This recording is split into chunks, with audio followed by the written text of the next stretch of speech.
Well, here we are again, Peter. The next episode of 40 days or 40 years or whatever, 40. God does, I know we've said this before, but he really thinks that 40, a time period of 40 is significant in biblical terms and wants to encourage us to look at all the examples. And we've been going through a few of them.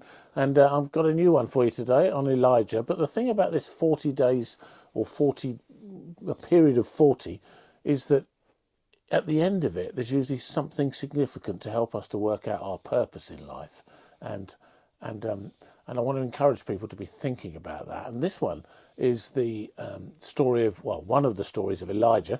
Elijah comes up in the first book of Kings in the Old Testament, and in this particular section of chapter 19, Elijah's been Jezebel's been after him and told him basically she's going to get him and kill him.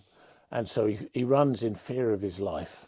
And we pick it up where basically he reaches Beersheba in Judah, and he leaves a servant there, and he goes a day's journey into the wilderness, that place we keep talking about.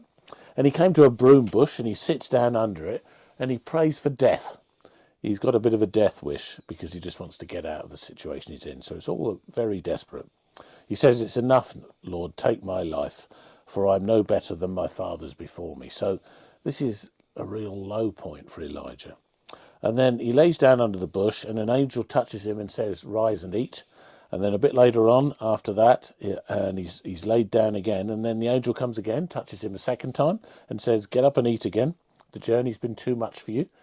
And after that, he goes 40 days and 40 nights to Horeb, the Mount of God, enters a cave, and spends the night there.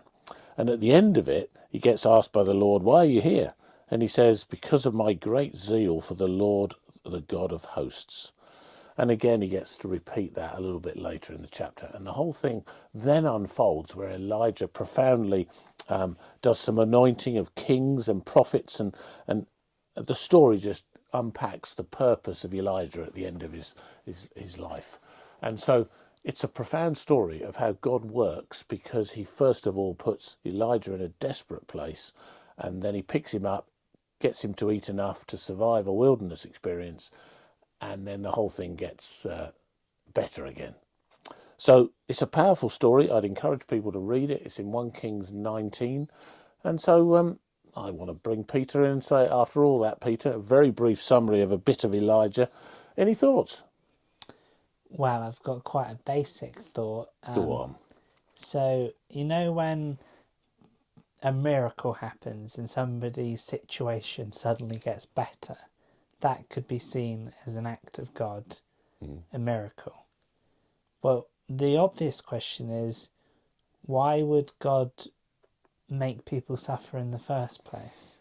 Yeah, that's the ultimate question that many people ask, especially when they're exploring faith for the first time or struggling with things. They say, well, what's the point of suffering? I've got answers to that, but at the same time, there's no complete answer. No, there isn't. Do you want me to attempt it? No, you're right. But what you could, would you go along the lines of good and evil there? Or would you... Can you explain what you So, mean? like, we suffer because there's evil in the world. I think that's definitely part of it, but I also think we suffer because of our own wrongdoing. Yeah. So an example would be we don't look after this planet we're in. Yeah. Or on, and the consequence of some of that is that we suffer because of the natural response of the created world to that. Yeah. But that doesn't explain all suffering. No. And it never will completely, and so there's a bit of a mystery in that. But I think there's partly a thing about why would God control it all for us? Because if he does that, then we have no free will. Yeah, my thing, if everything was perfect and went well, then it'd be no different to like a video game. And the fact that Why am I surprised you bring that in? Go on. The fact that we have the ability to mess up and struggle makes life interesting. It does. And the ups and downs mean it's varied rather than plain, yeah. Yes. So maybe, I've said this before in earlier, not in this series, but like, it may be the best way of doing it is having suffering. A world without suffering might be a lesser world. It might be, but then for people who are in desperate suffering, and we Yeah. can look at a lot of that, they're probably not going to be thinking that, No. Peter. So that's a hard one to explain. Yeah. But I think you said, well, it's a basic point you want to make. I'm not sure if it's that basic, especially if we're in the middle of it. No, I think it's actually quite a difficult topic, but we shouldn't hide away from it.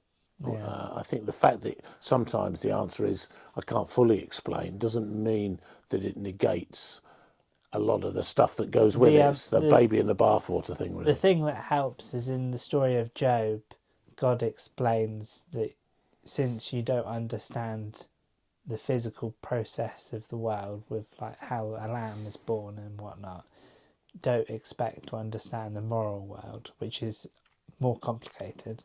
We could go on forever So with this one, there's Peter. just a sense of trusting in God. There is. We might even come back to that as Yeah, well in the yeah. series. So that's it for today. We've been going long enough. See you tomorrow. Thank you.